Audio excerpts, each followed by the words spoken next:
sige sir. And guys, another day, another unboxing. Brand new GT30 Pro 5G. Ayan, 512 to, no? 512 GB. Swap from, ito naman, insinop ni sir yung kanyang, ito? Infinix GT20 Pro naman. Then, kompleto din to. Hindi kita pa kita mga. Ayan, kompleto din ang package. So, basically, nag-upgrade lang din si sir. So, sir, habang nag-unbox ka dyan, saan mo nakita yung shop namin, sir? Actually, yung girlfriend ko yung nag-ano sa TikTok. Si ma'am. Yung nag-recommend. Good job, ma'am. Sige. Yan, wow.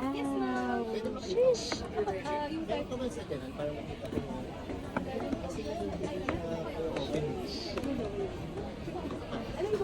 Ang dami namang box. Sa loob ng box, may dalawang box, tapos may box ulit. Ayan, cooling fan niya. Then the phone itself.